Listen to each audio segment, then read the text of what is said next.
안녕하세요. 법무부 이후에 발제를 맡은 이종건 변호사입니다. 전임 여사 두 분께서 사실은 이제 민간 주도의 벤처 생태계 구축과 관련해서 이제 정부 부처 입장에서의 어떤 그간의 성과들 그리고 노력들에 대해서 발표를 해주셨고요. 그리고 이제 민간 입장에서 김영수 전무님께서 그동안의 어떤 민간의 발전 과정과 노력 등에 대해서 말씀을 해주셨습니다.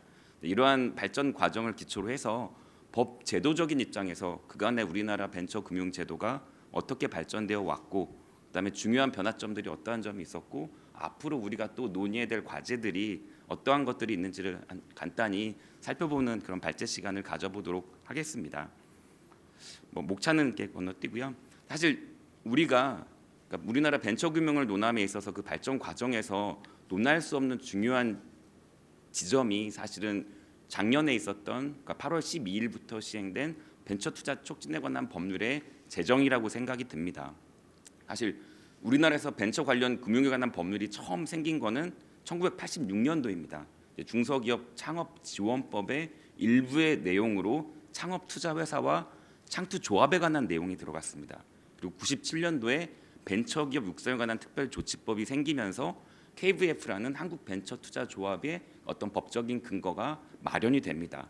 그러면서 연역적으로 우리나라의 벤처 금융이 시작이 됐고 이제 30년 이상의 세월이 흘렀습니다. 그 과정 중에서 사실 이 법령의 제목 자체가 주는 것처럼 사실은 벤처 캐피탈을 하나의 독립된 금융산업으로 본 게 아니라 중소기업을 지원하기 위한 제도 중에 하나였고 또 벤처기업을 육성하기 위한 제도 중에 일부로 벤처 금융 제도가 포함이 되어 있었습니다. 그러다 보니까 지원 중심으로 이해되는 법제 체제에서 이제는 우리나라의 벤처 금융이 발전해가는 과정에서 이거를 하나의 독립된 금융산업으로 보게 되면서 사실 작년에 벤처 투자 촉진에 관한 법률이 제정이 되게 됩니다. 그러니까 벤처 투자 촉진에 관한 법률의 구성을 살펴보면은 이 법은 기존에 있던 창업지원법의 벤처 금융에 관한 내용들 그리고 벤처기업 육성에 관한 특별조치법 중에 벤처 금융에 관한 내용들을 뽑아서 이 두 내용을 하나의 일원화된 법률 체계로 만든 첫 번째 법이라고 이해를 해주시면 될 것 같습니다. 그러다 보니까 이 법의 어떤 입법 자료를 보게 되면은 분명히 이 법의 목적을 분명히 하고 있습니다. 첫 번째로는 이 강연의 주제인 민간 중심의 벤처 생태계를 만들m에 있어서 어떤 벤처 투자의 진입 장벽을 낮춤으로써 민간이 좀 더 쉽게 이 벤처 금융 시장에 들어오는 길을 열기 위한 제도를 도입을 하고 법 제도를 바꾸게 됩니다. 그리고 이러한 벤처 금융, 민간 중심의 벤처 금융을 확장하기 위한 방편의 하나로서 결국은 민간의 자금이 많이 유입될 수 있도록 많은 규제들을 완화를 시키게 됩니다. 결국 저희가 여기서 살펴봐야 될 것들은 이 작년에 어떤 이 법 개정들이 기존에 있던 법과 다르게 어떠한 점을 완화함으로써 결국 민간의 자금이 좀 더 용이하게 우리나라 벤처금융 시장에 유입될 수 있는 길을 터놨는가를 한번 살펴보는 것과 그때 하지 못했던 것들 이제 그 이후로 좀 더 다듬어가고 있는 내용들이 어떠한 게 있고 지금 우리가 어떠한 노력들을 하고 있는가를 살펴보는 시간이 의미가 있을 것 같습니다.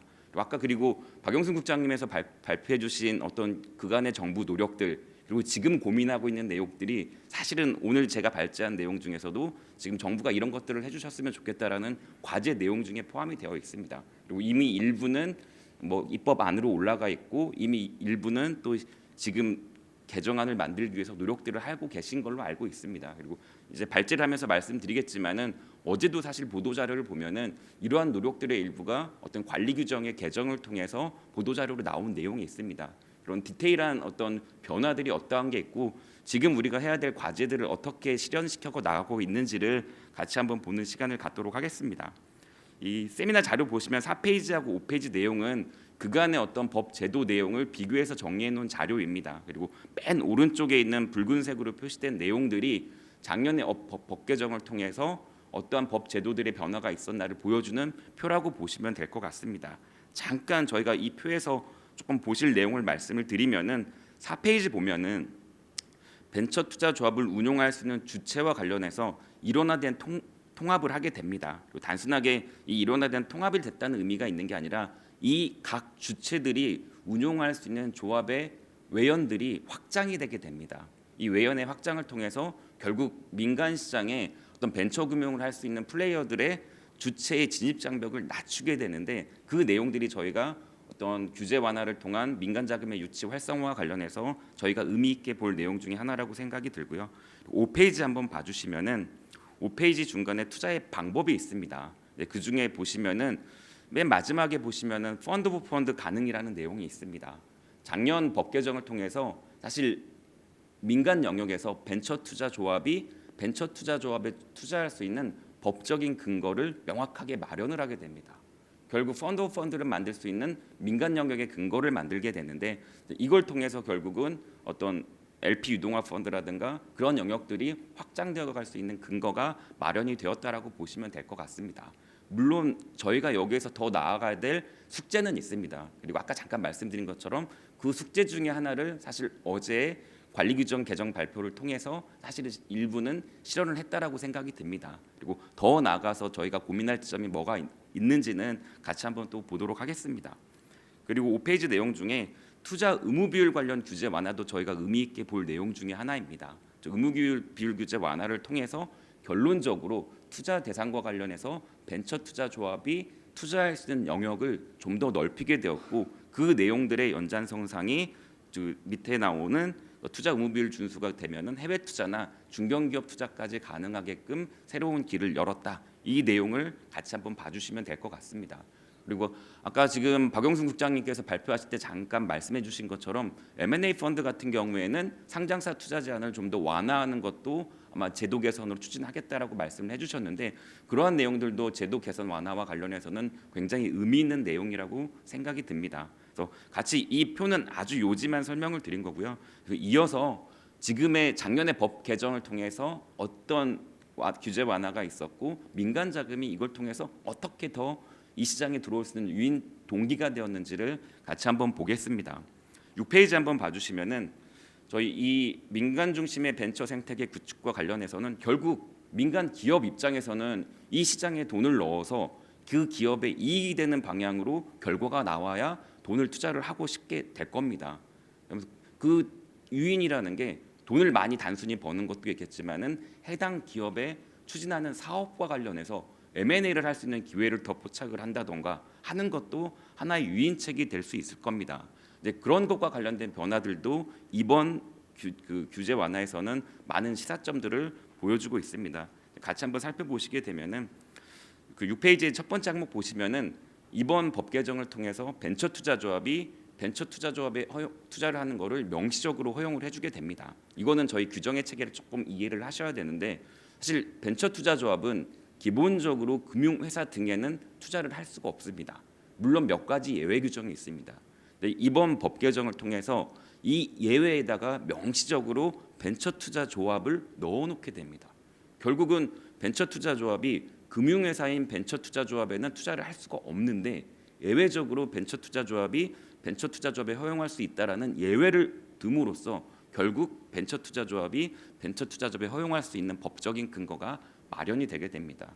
이럼으로써 민간 모태 펀드가 설정될 수 있는 법적 근거가 마련이 되게 되고, 아까 이제 김명수 전문께서도 발표해 주신 원펀드 정책이라든가 하나의 큰 펀드가 만들어지는 유니콘 기업을 육성하기 위해서 그릇 자체가 커지는 거에 대한 방법을 말씀을 해주셨는데, 그러한 것들이 어떤 설정의 근거가 이러한 민간의 모태 펀드 설정 근거가 법률로서 도입됐다는 점에서도 찾을 수가 있을 것 같습니다. 이제 그런 의미에서 이 규제 완화를 봐주시면 의미가 있을 것 같고요. 다만 저희가 여기에 그치지 않고 좀 더 규제 완화에 대한 숙제로서 논의하고 싶은 거는, 사실은 이 법에서 예외를 둔 거는 벤처 투자 조합이 출자할 수 있는 금융회사 등에 대한 예외가 사실 벤처 투자 조합 하나만 일단 나열이 되어 있습니다. 근데 사실 우리나라 전체를 봤을 때 벤처금융시장을 구성하는 거는 사실은 중기부 산하의 어떤 벤처금융이 있고, 또 금융위원회 산하의 벤처금융이 있을 겁니다. 또 금융위원회 산하의 여신전문금융업법이라는 게 있고 자본시장법이 있습니다. 그리고 각 법령에 따라서 신기술 투자 조합이라는 것도 만들어지고 자본시장법상의 여러 가지 펀드들이 만들어지게 됩니다. 근데 정말 순수하게 민간 모태 펀드로서 재간접 투자를 하는 펀드를 결성하고자 한다면은 사실 이 출자 대상의 범위를 벤처 투자 조합 외에 다른 영역의 어떤 펀드 비클의 LP 지분도 투자할 수 있는 근거가 마련이 된다라고 하면은 벤처 투자 조합이 중기부 산하의 벤처 투자 조합이 순수한 의미의 민간 모태 펀드로서 성장할 수 있는 어떤 더 법적인 근거가 확실하게 마련이 될 기회가 되지 않나라는 생각도 해보게 됩니다. 네, 그런 의미에서 이제 FOF 펀드를 허용한 거는 너무나 바람직한 제도의 변화라고 생각이 들면서도 조금 더 저희가 이거를 대상을 영역을 넓히는 거에 대한 과제도 저희가 여러 가지 정책적인 측면에서 고려를 해봤으면 좋겠다라는 제언을 드릴 수 있을 것 같고요. 그리고 두 번째가 행위 제한 규정의 완화입니다. 사실 작년 법 개정 중에서 가장 의미 있는 내용 중에 이 행위 제한 규정의 완화도 들어간다고 생각을 합니다. 사실 이제 행위 제한 규정의 완화라는 게 사실 민간 어떤 GP 입장에서 가장 큰 부담을 가졌던 것이 사실 운용에 있어서 이 행위 제한 규정이었습니다. 그러니까 거래의 상대방이 제한이 되고 거래의 내용이 제한이 됐던 게 가장 컸었는데 사실 작년 법 개정을 통해서 GP가 운용하는 조합이 거래가 제한되는 거래 상대방의 범위를 대폭 축소를 하게 됩니다.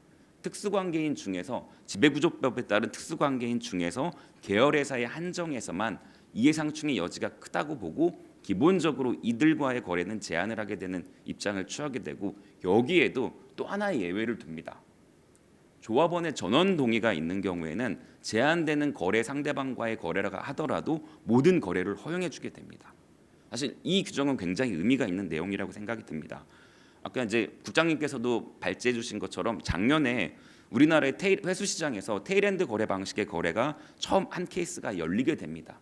근데 이 테일엔드 거래 방식의 거래가 허용이 가능했던 이유 중에 하나가 사실 작년 8월 12일 날 시행된 이 벤처법에서 개정법을 통해서 이 규정을 통해서 규제를 완화시켜 줬기 때문에 가능한 거래였습니다. 결국 두 번째 예시로 든 거래 상대방의 축소 외에 조합원의 전원의 동의가 있는 경우에 물론 테일엔드 거래 방식은 사실 많은 문제가 있을 수도 있습니다. 동일 GP가 운용하는 펀드 간의 거래이기 때문에 가격의 왜곡 가능성이 있고 이해상충의 여지가 큰 거래입니다. 근데 이 이해상충이라는 부분은 결국은 절차적 정당성 측면에서 출자자의 전원의 동의가 있다라고 하면 결국 이 이해상충이라는 것이 GP 출자자들 간의 이해상충의 문제입니다. 이거는 모든 참여자들이 동의를 해준다라고 하면 그 이해상충의 문제는 절차적으로 어느 정도 정당성을 확보를 하게 됩니다. 결국 그런 의미에서 이 규정을 도입을 했다라고 생각이 들고 이 규정의 도입을 통해서 결국 회수시장에서 아까 언급해 주신 테일엔드 거래 방식의 거래가 처음으로 가능해지게 되었던 사례가 되게 됩니다. 이런 것들을 통해서 결국은 민간 시장 입장에서는 나중에 두 번째 동일 GP가 결성하는 후행 펀드에서 선행 펀드의 포트폴리오 전체를 가져오는데 그 과정에서 후행 펀드에 출자했던 출자자 입장에서는 이런 기존에 성장했던 기업들에 대한 신뢰도와 그동안의 성장 과정을 보고 아마 이 규정의 완화를 통해서 그 거래가 가능하기 때문에 좀 더 용이하게 민간 자금이 후행 펀드에 들어올 수 있는 계기가 되었을 겁니다. 결국 이런 과정들을 통해서 결국 민간 자금이 단순하게 이것만 보면은 하나의 그냥 규제 완화, 전원 동의로 거래가 가능하네라고 생각될 수 있지만은 이게 확정돼서 예시로 그 사례에서 나타난 것처럼 결국은 이러한 지역적인 규제 완화가 있었기 때문에 회수 시장에서 그러한 새로운 유형의 회수 거래가 발생이 가능해졌던 것이라고 이해를 해주시면 될 것 같습니다. 그래서 이런 의미에서 한번 행위 제한 규정의 완화를 민간 주도의 벤처 생태계 구축과 관련해서 이해를 한번 해주시면 좋을 것 같고요. 7페이지 한번 봐주시면은 투자 의무 비율 완화와 관련해서는 사실 작년 법 개정을 통해서 개별 펀드별로 어떤 벤처 기업이나 중소기업에 뭐 40% 이상을 투자해라가 아니라 해당 GP가 운용하는 모든 펀드를 기준으로 해서 총 자산이라는 개념을 도입하고 여기에서 40% 이상을 투자하면은 개별 펀드에서는 20% 이상만 창업 벤처기업이나 중소기업에 투자를 하고 나머지는 자유롭게 운용할 수 있는 어떤 의무 비율의 전체적인 완화를 취하게 됩니다. 결국 이걸 통해서 어떤 회수 시장에서 또는 어떤 투자 시장에서 좀 더 민간 자금의 유치를 활성화시킬 수 있는 계기를 마련을 하게 되고요. 다만 여기와 관련해서는 지역적으로는 몇 가지 변화가 있었습니다. 사실 이제 투자 의무 비율 관련해 가지고는 예외 규정이 상당히 많이 있습니다. 이 예외 규정을 통해서 특수한 목적의 펀드를 운용할 수 있도록 하고 있고 그 중에 대표적인 게 M&A 펀드와 세컨더리 펀드입니다. 결국 이제 회수 시장의 활성화 정책을 위한 어떤 투자 유형들의 새로운 수단들인데 이제 이와 관련해 가지고 사실 이제 법 개정된 이후에 사실 M&A 펀드나 세컨더리 펀드 같은 경우에 투자 의무 비율의 예외 범위에서 이제 이 법이 시행되기 전에 어떤 펀드들의 경우에만 투자 의무 비율에 산정하지 않는 예외 규정으로 규정이 만들어지게 됩니다. 네, 이와 관련해서는 업계에서도 그러니까 GP 쪽에서도 몇 가지 건의가 있었고 정부 부처에서도 적극적으로 수용을 해서 사실 올해 1월에는 이걸 개정을 해주게 됩니다. 그래서 M&A 펀드나 세컨더리 펀드 같은 경우에는 전향적으로 사실 이 법 시행 전이건 후건 새롭고 결성되는 펀드 같은 경우에 이 의무 비율의 예외로서 전부 다를 어떤 그 투자 의무 비율의 규제를 받지 않고 M&A 목적이나 세컨더리 펀드 목적으로 구주 매입을 할 수 있는 길을 열어주게 됩니다. 이런 부분들도 사실 회수 시장 활성화를 통해서 결국 민간 입장에서는 조금 더 용이하게 자금이 유입될 수 있는 근거가 되지 않았나라고 생각이 듭니다. 그리고 여기서 조금 더 확장해서 말씀드릴 게 사실 어제 이제 중기부에서 관리 규정의 개정 내용이 보도로 나오게 됩니다. 그 내용 중에 하나를 보게 되면은 세컨더리 펀드 같은 경우에 어떤 주목적 투자로서 어떤 구주 매입을 하는 게 60% 이상이 되어야 됩니다. 근데 어떤 현행 규정상으로는 그 세컨더리 매도인의 펀드가 벤처 투자 조합에 한정되어 있었는데 이 범위를 타법의 다른 조합까지 열어주시게 됩니다. 결국 이런 것들을 통해서 회수 시장과 관련해서 또 투자 의무 비율의 예외도 되고 이 매도할 수 있는 매도 주체의 범위도 확장함으로써 어떤 세컨더리 시장, 회수 시장에서 M&A 펀드나 세컨더리 펀드가 조금 더 활성화될 수 있는 계기가 어떤 규제 완화를 통해서 마련이 되었다라고 생각이 듭니다.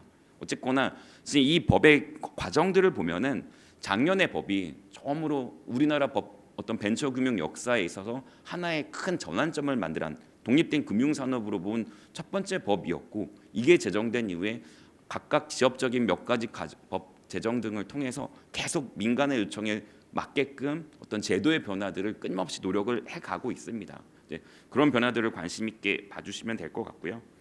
8페이지 한번 보시면은 아까 이제 민간 중심의 벤처 생태계 구축과 관련해서 결국 민간 중심의 벤처 생태계라는 게 민간이 이 벤처 금융 시장에 좀 더 용이하게 들어올 수 있는 길을 마련해 주는 것이라고 생각이 듭니다. 그러니까 그 중에 가장 대표적인 게 아까 앞서 말씀해주신 여러 가지 세제 혜택들이 있을 거라 생각이 듭니다. 이제 그런 측면에서 출자자 입장에서는 세제 입장에서 접근을 할 수도 있고 두 번째로 운용하고자 하는 입장에서는 또 우리나라의 어떤 대표적인 창투사들을 보게 되면은 창업 투자 회사들이 순수한 독립계 금융회사로서의 창업 투자 회사도 있지만은 성공한 창업자들이 성공을 한 이후에 본인들이 어떤 사회에 기여하는 방식으로서 본인의 어떤 인사이트나 역량을 통해서 투자 활동을 어떤 일단 후배들을 양성하고 육성하기 위한 목적으로 어떤 출자 사업을 하는 경우들이 있습니다. 그 경우에 LP로 드는 경우도 있겠지만 직접 운용사를 설립하는 경우들도 꽤 많이 있습니다. 이 경우에 있어서 어떤 운용사의 진입 장벽을 낮추어 주는 것도 사실 민간 중심의 벤처 생태계를 구축하는 데 있어서 하나의 또 기여점이 될 거라고 생각이 됩니다. 이와 관련해서 보게 되면은 사실 8페이지에 언급된 것처럼 사실 투자를 할 수 있는 주체의 범위를 이번 법에서는 굉장히 체계화시켰습니다. 뭐 개인 엔젤부터 해서 보육 기능이 결합된 엑셀러레이터, 그다음에 창업 투자 회사, 그리고 한국 벤처 투자라는 모태 펀드를 만들 수 있는 근거들 이렇게 체계화시키고 단순히 이걸 체계화시켰다는 거에 그치지 않고 이들이 할 수 있는 어떤 운용할 수 있는 펀드나 투자 대상의 범위를 대폭 넓혀주게 됩니다. 대표적인 게 창업 기획자를 들 수 있습니다. 여러분들 벤처 투자 조합을 기본적으로 운용할 주체는 가장 기본적인 주체는 창투사입니다. 창투사의 자본금 요건은 20억입니다. 과거로부터 꾸준히 낮아졌죠. 이게 낮춰졌다는 의미는 진입 장벽을 낮추어 준 겁니다. 기본 법정 설립 요건을 낮추어 준 거니까. 여러분들 창업 기획자의 기본 자본금 요건은 1억입니다. 민간으로 구성이 됐을 때. 근데 과거에는 창업 기획자는 벤처 투자 조합을 결성할 수가 없었습니다. 근데 이 법의 개정을 통해서 창업 기획자도 벤처 투자 조합을 결성할 수 있게 길을 열어주게 됩니다. 결국은 좀 더 용이하게 GP를 할 수 있는 진입 장벽이 낮아졌다라고 볼 수가 있습니다. 결국 이러함으로써 어떤 민간의 민간 영역에 있어서 LP로서건 GP로서건 조금 더 용이하게 이 시장에 접근할 수 있는 길을 터줬다라고 볼 수 있고, 다만 정부 부처도 이 지점에 있어서 많은 고민을 하셨던 걸로 이해가 됩니다. 단순히 진입 장벽을 낮추는 게 정답이라고 생각은 안 합니다. 이제 그러다 보니까 엑셀러레이터의 기본의 목적, 이 제도를 설정한 목적이 있으실 거고, 그러다 보니까 엑셀러레이터가 결성하는 조합 같은 경우에는 초기 창업자에 대한 투자 의무 비율을 강화시켜 놓게 됩니다. 결국 여러 가지 고민 속에서 제도들을 조금 더 한쪽에서만 치우치지 않게 설계를 하지 않고 좀 다양한 방식으로 접근을 하고 있다라고 이해를 해주시면 될 것 같습니다. 엑셀러레이터 입장에서는 그렇게 보실 수 있을 것 같고, 개인 투자 조합 입장에서도 큰 변화가 있습니다. 개인 투자 조합을 약간 벤처 투자 조합과 유사하게 운용할 수 있는 근거를 만들게 됩니다. 9페이지에 자세히 언급은 되어 있지만은 개인 투자 조합 같은 경우에도 일정 부분 투자 의무 비율이라는 개념을 결합을 시켜서 투자 의무 비율을 달성을 하게 되면은 나머지 조합의 결성 금액은 자유롭게 투자가 가능하도록 법 규제를 완화시키게 됩니다. 이럴 경우에 사실 어떤 개인 GP가 개인 투자 조합을 결성을 하게 되면 결국 민간 개인들 입장에서는 프라이빗한 딜을 할 때 조금 더 용이하게, 사실은 순수한 신주만 들어가기에는 부담이 있는 경우들이 꽤 있을 겁니다. 이거 외에 구주와 신주를 적절하게 결합할 수 있는 길이 열리게 됐다라고 보시면 될 것 같습니다. 그래서 아까 이제 통계치에서도 이제 김영수 전무님이나 아니면 박영수 국장님께서 보여주신 것처럼 개인 투자 조합이 굉장히 활성화되어 가고 있습니다. 사실 결론적으로 활성화되고 있는데, 이 활성화의 결론을 이끌에 있어서는 법 제도적으로는 이러한 규제의 완화가 있었기 때문에 결론적으로 많은 활성화가 되어 가고 있다라고 이해가 될 것 같습니다. 그래서 아까 이제 세제 측면에서 언급을 해주셨고, 제도적으로 어떤 투자의 대상, 운용의 범위와 관련해서는 규제가 이렇게 완화되었다, 이러한 것들이 결합돼서 결론적으로 우리 벤처금융 시장에서 개인 투자 조합의 활성화 정책까지도 이어지게 되었다, 결론을 그렇게 이끌게 되었다, 이렇게 이해를 해주시면은 맞지 않을까 생각이 듭니다. 그리고 10페이지 한번 봐주시면은, 그리고 작년에 법 개정을 통해서 큰 의미가 있었던 변화 중에 하나는 벤처금융으로서의 창업 투자 회사가 가질 수 있는 어떤 시너지 효과를 극대화시키기 위한 노력들을 법에 담게 됩니다.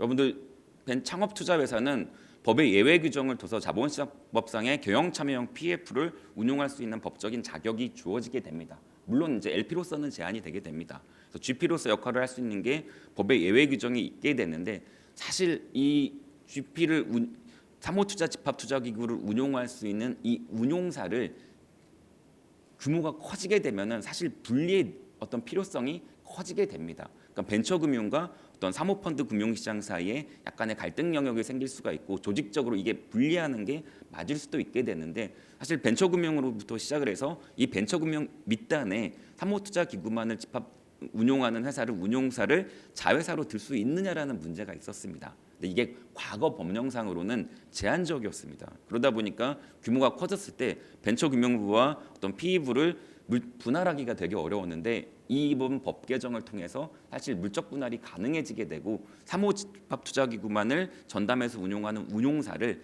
창업투자회사 등이 자회사로 거느릴 수 있는 법적인 근거가 마련이 되게 됩니다. 결론적으로는 약간 이해상충의 이슈와 어떤 거래 제한의 이슈는 있을 수 있겠지만은, 엑셀러레이터로부터 시작해서 창업투자회사가 중국이 투자를 하고 유니콘이 되어오는 과정에서 P가 투자하는 거래들이 사실상 일정 부분 관계사를 통해서 가능하게 된 영역에 있게 되고, 물론 이 거래들은 이해상충의 여지라는 건 항상 상존을 합니다. 근데 그것들은 아까 잠깐 말씀드린 것처럼 또 다른 규제 완화인 행위제한 규정의 완화에서 출자자 전원의 동의를 통한 어떤 거래 가능성을 열어줌으로써 사실 절차적 정당성을 확보해 나가고자 하는 노력들을 법 규정에 담게 됩니다. 그래서 이런 것들을 결합시켜서 법제도의 변화가 단순히 하나에서 그치는 게 아니라 이 몇 가지 변화들이 묶어져서 이 벤처금융 전체 시장의 어떤 그 투자 대상과 거래 범위들을 넓힘으로써 결국 민간 자금이 조금 더 이 시장에 들어올 수 있는 길을 제도적으로는 열게 되지 않았나, 그렇게 생각을 해보게 됩니다. 그리고 또 하나가 사실 자본시장법상의 투자기구들과 협업할 수 있는 기회를 이번 법에 열었습니다. 왜냐하면 아까 첫 번째 표에서 말씀드린 것처럼 벤처투자조합을 운용할 수 있는 주체는 나열식입니다. 이 주체들만이 운용할 수 있는 형태로 지금 법에석이 되고 있고 운용이 되고 있습니다. 근데 그와 관련해서 공동 업무 집행 조합원이 돼서 벤처 투자 조합을 운용할 때에는 자본시장법상의 다른 기구인 투자 매매업자나 중개업자나 집합투자업자 등과 코집필을 할 수 있는 길을 이번 법에서 열어주게 됩니다. 결국은 어떤 발행시장, 유통시장에서의 플레이어들과 같이 벤처금융을 하는 벤처 플레이어들이 같이 협업을 할 수 있도록 하는 길을 열어둠으로써 어떤 단절된 벤처금융과 어떤 자본시장이 단절된 게 아니라 하나의 연속성상에서 운용될 수 있는 어떤 그런 콜라보를 할 수 있는 길을 제도적으로 열었다라고 이렇게 이해를 해주시면 좋을 것 같고요. 또 하나 조금 더 여기서 발전적으로 고민을 해본다라고 하면은 단순히 여기에 그치는 게 아니라 사실은 신기술 투자 조합 같은 경우에는 유권 해석을 통해서 신기술 사업 금융업자가 아니라 하더라도 일반 법인과 신기술 조합을 운용할 수 있는 길을 사실은 해석을 통해서 열어줬습니다. 이와 유사하게 명시적으로 자본시장의 플레이어들과 같이 협업할 수 있는 길을 법령상 열어준 것도 있지만은 해석을 통해서 이거를 조금 더 민간들이 단독으로는 하지 못하지만은 함께라면, 그러니까 일정한 자격이 되는 자와 함께라면은 여기에 운용자로서 참여할 수 있는 기회를 열어줄 수 있는 그런 방향도 저희가 하나의 과제로서 고민해 볼 수 있지 않을까 하는 생각도 해보게 됩니다. 그래서 이제 이러한 변화들이 있었고, 그리고 마지막으로 앞서도 이제 국장님께서 언급해주신 것처럼 벤처금융이 발달해가는 과정에서 새로운 투자 유형들을 도입을 하게 됩니다. 지금 법적으로 확정되어 있어서 도입된 거는 조건부 지분 투자라는 이름으로 미국의 세이프라는 게 도입이 되어 있습니다. 근데 그러니까 이제 법적인 한계 그런 것들은 국장님께서 설명을 해주신 것처럼 사실 미국의 제도가 좋다라고 해서 우리나라에 그대로 가져올 수는 없습니다. 우리 법에 맞게 가져오는 과정 때문에 이게 상당히 어려운 숙제가 되게 됩니다. 네, 그런 숙제를 해나가는 과정에서 목적적인 목적 의식을 가지고서 조건부 지분 투자를 투자의 방법으로서 벤처금융에서 인정하는 형태로 일단 들여오게 됩니다. 이게 굉장히 의미 있는 시도라고 생각이 들고요. 사실 법리적으로는 많은 논란이 있을 수는 있습니다. 기업이 자금 조달하는 거에 상대면이 투자자가 투자를 하는 건데, 기업이 자금 조달을 하는 거는 기본적으로 주식회사는 회사의 상법의 회사편에 있기 때문에 어떤 주식의 발행 근거는 회사편에 있는 게 맞습니다. 사실은.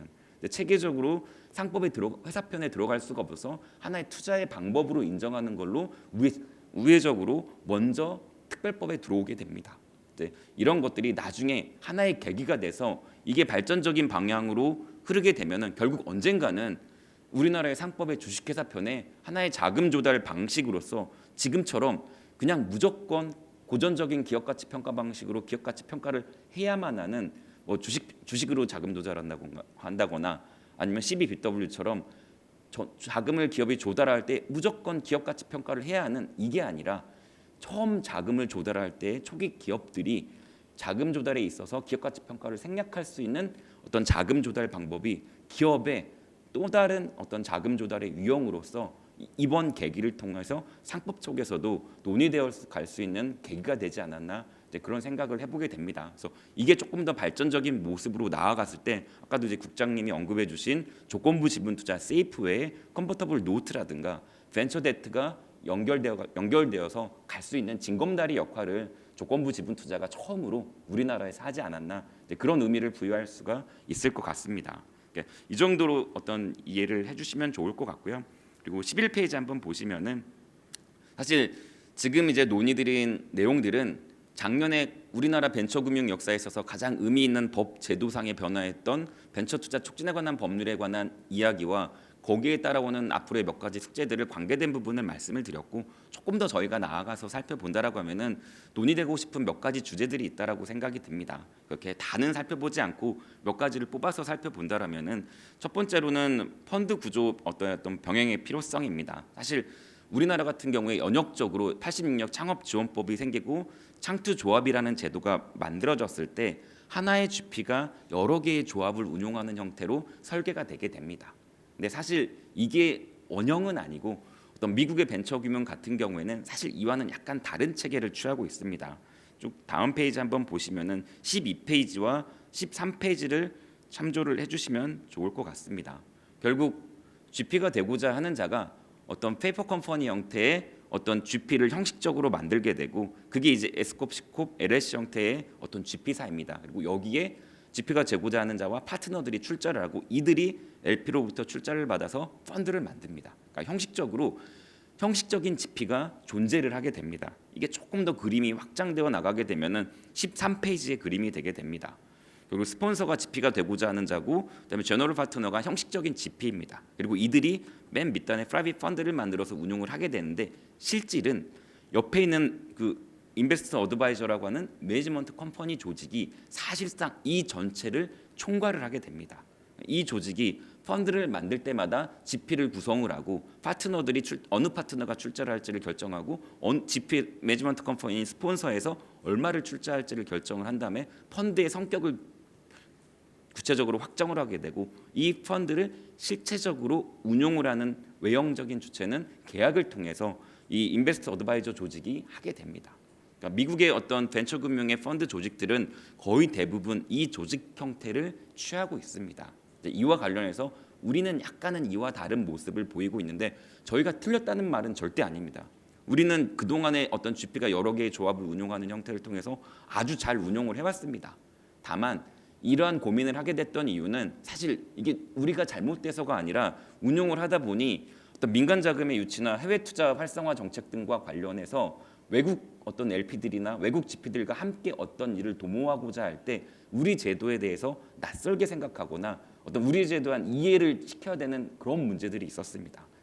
이런 것과 관련해서 어떤 병행적으로 기존의 우리 제도는 잘 그대로 장점을 살리고, 병행적으로 필요한 경우에는 창투사들이 어떤 페이퍼 컴퍼니 형태의 GP를 법이 정하는 요건하에 만들고 펀드를 결성해서 운용할 수 있다라고 하면, 어떤 특히 이제 해외 LP들이 들어온다거나 또는 해외 GP와 코집을 하는 경우에 있어서는 조금 더 용이한 어떤 글로벌한 스탠다드한 기준을 저희가 또 하나를 병행적으로 만들 수 있는 기회가 되지 않을까 생각이 듭니다. 이런 것들을 통해서 우리는 우리대로 독자적인 영역으로 발전해 온 거를 더 장점을 살려 발전시켜 가고, 또 기존에 조금 달리 없었던 제도를 하나를 선택적으로 운용을 할 수 있게 만든다라고 하면은, 결국은 저희 어떤 벤처금융 제도 활성화와 관련해서 조금 더 저희가 무기를 하나 더 갖게 되지 않나라는 측면에서 접근을 해볼 수 있을 것 같습니다. 근데 물론 이러한 과제들도 사실 이미 많은 논의가 있었고 많은 고민들을 하고 계신 걸로 알고 있습니다. 그래서 이런 것들이